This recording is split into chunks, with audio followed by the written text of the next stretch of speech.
Hello, hello, and welcome. Good morning, good afternoon, good evening, wherever you are on the planet. Come on in, have a seat. Happy Tuesday. My name is Anthony Carter. I am the host, producer, creative genius, mad, and brilliant mind behind a movement entitled Plant Powered Brothers. It is a movement where I help Black men 40 to 60, 40 to 60 escape the fear of strokes, pills, and lost manhood and reclaim their health, confidence, and leadership in the home through real food, real community, and real change. Let me say that one more time, like I do every week for the cheap seats in the back. And I had a little trouble at the beginning. We're going to keep on going. Good morning, good afternoon, good evening, wherever you are on the planet. Happy Tuesday, wherever you are. Happy to have you come on in, grab a seat, and get settled. My name is Anthony Carter. I'm the host, producer, creative genius, madman, and brilliant mind behind a movement entitled Plant Powered Brothers. It is a movement where we help Black men 40 to 60 escape the silent fear of strokes, pills, and lost manhood and reclaim their health, confidence, and leadership in the home through real food, real community, and real change. All right, let's jump right in. As I said, happy Tuesday. Happy to have you here. Now, this week is going to be a little different. I'm giving everybody one. We're going to have some school this week. We're going to have some history lessons, and we're going to tie it all in together about Black men's health. So, the title of tonight's talk is Why Black Men Agree to Their Own Death. I'm going to let that sit there for just a moment because it's that important. Why Black men agree to their own death. Now, you might think that sounds a little morbid. You might think that is over the top, but I am telling you it is not. This is something that has been troubling me. I have been thinking about it all week, about how to connect some things I've been seeing and hearing in pop culture, in underground culture, and culture just in general about why we have agreed to our own death. Somebody has told us that it's okay to go along with the program we've been fed. And I'm here to say it is not. So, my question is who taught us to agree to our own destruction? Somebody, either they sat us down or they taught us through a number of tools and mishaps that it's okay for us to die. It is okay for us to die early. Let me quickly add we're all going to die. It is not if, it is when. So it's not an if or when, it's not an if thing, it's a when. When will we die? However, we as Black men have been agreeing to our own death too early, too soon, for too long. So it is time out for all that. Let me give you a quote that I read that just chilled me to the bone. I was rereading it today. I read it years ago and I thought, my God, here's the quote: Make the lie big, make it simple, and repeat it over and over and over and over and over again. And they, whoever the they happens to be, will believe it. They will fall in line. Let me give you that quote again because it's that important. Make the lie big, make the lie simple, and repeat it over and over and over and over and over again. And they, whoever the they is, that's being targeted, will believe it. That quote, my friends, came straight from directly from Hitler, right? Now, that may be a bit rough for folks. Oh well, deal with it. It has come to that. That is a quote that is attributed to Hitler. Now, if you think about it, we have been doing that for a number of years, right? Historically, we have done that, right? We've been given these big lies that were very simple, right? Very easy to repeat, and repeat them over and over and over and over and over again. And then we just assume this is just the way that it is. This is just normal. This is just the course of things. This is just the way things are supposed to happen. We don't have any say. We just have to sit around and suck it up and deal with it, right? Not so, my friends. And surprisingly enough, not only does that foolishness work historically and work in history and work in terms of getting people to stay in line in history, we now are using it for the food that we eat today. We're now using it for what we believe. We're now using it for what we will settle for, right? We use it for the food we eat. We use it for our beliefs and ideologies, and we use it for what we will settle for. Now, here's a little tidbit. This is the thing that got the whole thing cracking for me, and kind of blew my head off the hinges, so to speak. They got me thinking about this whole thing about concepts about slavery and the plantation life and plantation thinking. About a week ago, maybe 2 weeks ago, I was watching this show, and you guys know I love my streaming. Well, there's this show by the name of Damascus. Now, I read about it, I had kind of heard about it. I have a very good friend, a dear friend that I went to high school with 100 years ago, named Lewis, who mentioned it. He posted it on Facebook and he was talking about how great it was and blah, blah, blah, blah, blah. And the fact that it was only, 6 or 7 episodes. So I figured, okay, I can polish that off on a weekend, right? And I started watching it and fell in love with it from the very first frame, from the very first opening. Now, the whole concept is about this young black man in his 30s who is dealing with a lot of emotional issues, right? And he is in therapy. Well, right away I was hooked because I saw this young black guy, this young brother who is getting therapy. Now, spoiler alert, the therapist is Aunt Viv, who happens to be a weed smoking therapist, a pot smoking therapist. I was a little shocked by that, and a little taken aback. And I said, "Oh, Aunt Viv, first Aunt Viv, the original Aunt Viv. You're not supposed to be doing that in the therapist office." But I digress. So she is a therapist. She's a wonderful therapist, right? So I'll speed it up and get to the big punchline for you. So what ends up happening is at some point they have a Thanksgiving dinner, and this guy, his partner takes a skillet that's supposed to be cooking cornbread in. And for some odd reason, and everybody knows this, I even know this, for some odd reason, he puts the skillet in the dishwasher, the skillet for the cornbread. Well, we know that's a no no. We know we don't do that, right? This, his partner didn't know, forgot, slipped his mind, something happened. Anyway, he puts it in the dishwasher. It gets destroyed, it gets broken, and they take it to the family gathering, the Thanksgiving gathering, right? Now, the mother is played by the absolute wonderful Lynn Whitfield. Another spoiler alert. Now, the thing about it that really got me to thinking about this whole concept and the things that we believe, they were all worked up about this skillet, right? She takes a bite of the cornbread. She knows something is off. She doesn't know what it is, but she knows something is off. She knows something is up. And everybody at the table is waiting for like, okay, is she going to explode? Is she going to lose it? What is she going to do? Because this cornbread isn't right. Well, the line that comes out of her mouth, which I thought was brilliant, and it got me thinking about this whole concept, was she takes the bite, she swallows it, and she says, "This ish doesn't taste like slavery. This doesn't taste like slavery." Now, it's a very funny line for a number of reasons.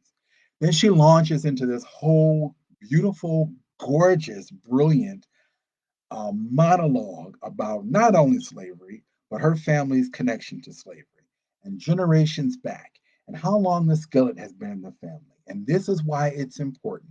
And this is what they used to eat. And this is what they had to deal with. All this because the skillet was broken and the cornbread didn't taste like slavery. Now, what does this have to do with what I'm talking about tonight?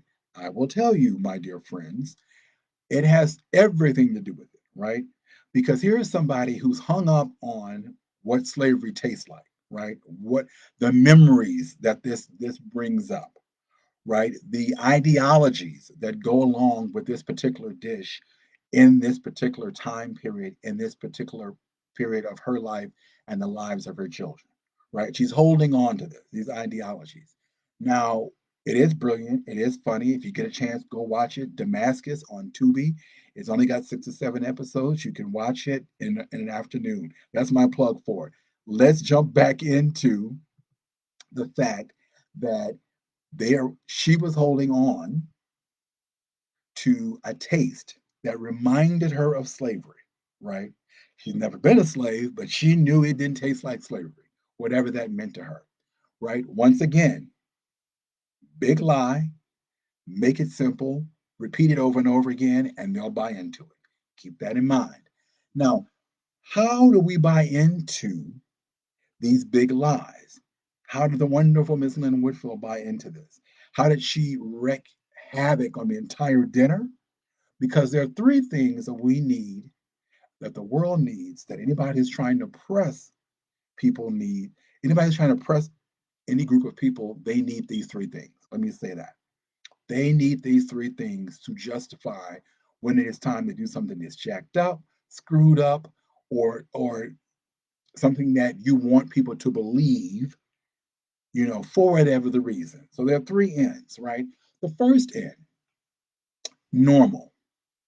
You got to make people believe that this is normal. This is just the way that it is. It's normal, right? The cornbread in the Damascus series. It's normal to have the cornbread taste like slavery every Thanksgiving. That's normal. That's what she expected. Let's tie it back to what we're doing. Let's tie it back to our health. Is it normal to have high blood pressure? Is it normal to not feel well? Is it normal to be sickly? Is it normal to be in a job you hate, to be in a relationship you hate? Is that normal? Is that just the way that it is? Many of us have bought into things that we think are normal that are not normal. They are not normal. It is not the way it could be. It's not the way it should be if we moved away from these three N's. Let's move on to the second N, natural. Okay? It's natural. It is natural to gain weight when you get older. It is natural to have high blood pressure. This is what was told to me. I'm black, I'm male, I'm in my 50s. Well, that's natural. You're supposed to do that. Here's something else that people talk about being natural. Let's talk about genetics, right? Well, genetically speaking, this should happen, right? Genetically speaking, everyone in your family is overweight, so you should be overweight, right?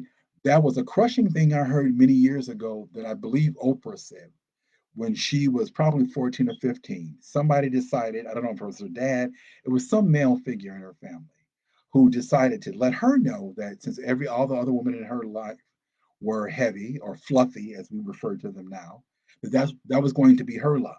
So that was the programming she got at a very early age. And think about all the things she's done in the world and on the planet, whether you like her, don't like her, don't understand, love, hate, whatever. Think about all the things she's been able to do, right? And she's had that in her head since she was a little girl, that this was genetic. It was natural that she was going to be heavy. It was natural that she was going to be fluffy.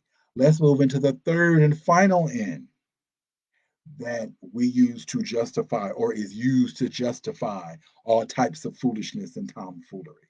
Third and final N, it's necessary. It's necessary, right? I have had so many people tell me it is necessary to eat meat. How would you get your protein? It's necessary to douse everything with salt. How else would things taste like anything? Incidentally, let me tell you, with the chicken that you guys are eating and that I used to eat and I used to love to eat, they inject it with saline. And then we bring it home and put more salt on it and put it in grease and do all kinds of things to it, right? So it's getting a double dose. So, but we have been taught to believe that food has to be salted to taste good. That's not true. I rarely, if ever, cook with salt. And my food is top notch. I use all kinds of other things: cumin, curry, garlic. I use Middle Eastern spices. I use Moroccan spices. I use Mexican spices. There's all kinds of things you can use to make your food taste great that have nothing to do with salt. And I digress. We believe that certain things are necessary. We believe salt is necessary. We believe being on meds is necessary. And not taking one or two. Some of us are taking, 6 or 7, 8, 9 or 10, right? We believe all that is necessary. What if that's not true? What if that's a big lie? What if the body can heal itself? What if that is unnecessary? So those are the three things, the three ends that are used to justify the tomfoolery and the shenanigans that people will have you buy into in terms of your health. Incidentally, let me tell you about something I heard. This is another reason this talk kind of came up. I was mentioning to somebody recently that I was doing a 30-day challenge the month of July, right? I was having no caffeine. I was having no sugar, no salt, no oil. No dairy, all the stuff I was already doing, and no meat, but the no sugar, no salt, no oil, and no caffeine. It was a bit of a stretch for me because anybody who knows me knows I love my lattes, even with oat milk. And everyone knows I love my lattes. However, I mentioned this to somebody recently that I was doing a 30-day challenge and no salt, no oil, no sugar, no caffeine. And the person told me they'd rather be dead. Whoa, that was my response. Yikes, that's your response to just giving up something for a month?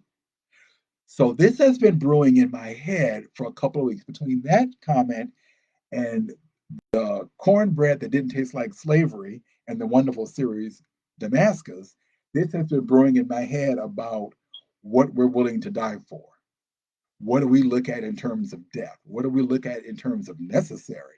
Right? However, however, we can do it differently.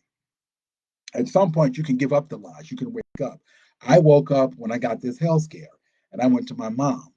Now, I still believe, even though she told me this is not the case, I still believe she told me that she used plants and this really serious hardcore boot camp to get off of her blood pressure medicine. I took that belief. I looked at it as this is normal. I looked at it as this is natural. I looked at it as this is necessary and sufficient in terms of me getting off my blood pressure medicine. That's what I had in my head when I started the process way back in 2022, January 28th, I believe. Now, come to find out a year ago, 2 years down the road, 2.5 years ago, that my mother did not get off of her medication using that procedure. I assumed she'd done it. It was somebody that I know and love, and I figured she did it, I can do it. So I did it. That just goes to show that what we believe automatically impacts our behavior and what we do. I never thought I couldn't do it, right? Somebody I knew had done it and I knew it could be done. And I said, this is somebody who's close to me. She's done it. I can do it. I'm going to follow the blueprint. I followed the blueprint. I got a different set of results. Then went back to her and said, hey, I did what you did. And she said, I didn't do that. So that just goes to show when you give up the lie and create some new beliefs, you can make some serious changes. It is time for us as Black men to stop agreeing to our death. Period. End of story. That's it. Drop the curtain, turn off the house lights. It's over. However, let me give you a challenge. I'm going to leave you with some hope. The challenge is to stop agreeing to our death, our early death, to make some different food choices, and to stop settling for what people have told us, to create a new normal, right? Find somebody who has created a new normal and follow their blueprint or make your own. You may have to be a lone wolf for a while until you find your tribe and find your people. And speaking of which, I know that we can do it differently. I am launching a wonderful challenge. It's called a quest, though, the Dare Quest, the month of October, beginning October 1st. So, for the entire month of October, we are doing the Dare Quest. I am looking for 7 Black men between the ages of 40 and 60 who are committed to combating hypertension and want to use a whole food plant based lifestyle, stress elimination, not management, stress elimination techniques, and community to take control of their health and get healthy. The month of October, the Dare Quest. You'll hear me talk about this until I'm blue in the face. I am posting some information in the comments section about it. If you are interested, and you want to sign up, I'm only taking 7 people, only 7 for the month of October. I have 7 slots available. Only taking 7 men so we can lock in and get this handled. If you are interested, please, please, please join us. Drop DARE in the comments section, and I will send you a private, exclusive Zoom link that lets you have access to our meetings that we're going to be having every Saturday beginning October 4th. Every Saturday for about an hour, maybe a little more, on Zoom, I will be coaching and teaching different lessons around finances, around stress, around community, around whole food, plant based living and eating. I may even do some cooking. I may even pop up and do some cooking and show you some of my recipes. If you're interested, drop DARE in the challenge. I'm sorry, in the comment section. I'm so excited I can hardly stand it. All right. So I'm going to get out of here. Take care of yourself. Take care of your loved ones. Allow your loved ones to take care of you. Get some plants on that plate. Stay away, steer clear from that deep fried foolishness. Most importantly, eat like you got some sense. My name is Anthony Carter. I'm the host, producer, creative genius, madman, and brilliant mind behind a movement titled Plant Powered Brothers. This is a movement where I help Black men 40 to 60 escape the silent fear of strokes, pills, and lost manhood and reclaim their health, confidence, and leadership at home through real food, real community, and real change. Let me say that one more time, like I do every week, for who? The cheap seats in the back. Good morning, good afternoon, good evening, wherever you are on the planet. My name is Anthony Carter. I am the host, producer, creative genius, madman, and brilliant mind behind a movement entitled Plant Powered Brothers. Plant Powered Brothers is a movement where I help Black men 40 to 60 escape the silent fear of strokes, pills, and lost manhood and reclaim their health, confidence, and leadership in the home and community through real food, real community, and real change. Take care of yourself, take care of your loved ones. I will talk to you soon. Sign up for the challenge. We only have 7 spots. Talk to you soon. Be well. Bye now.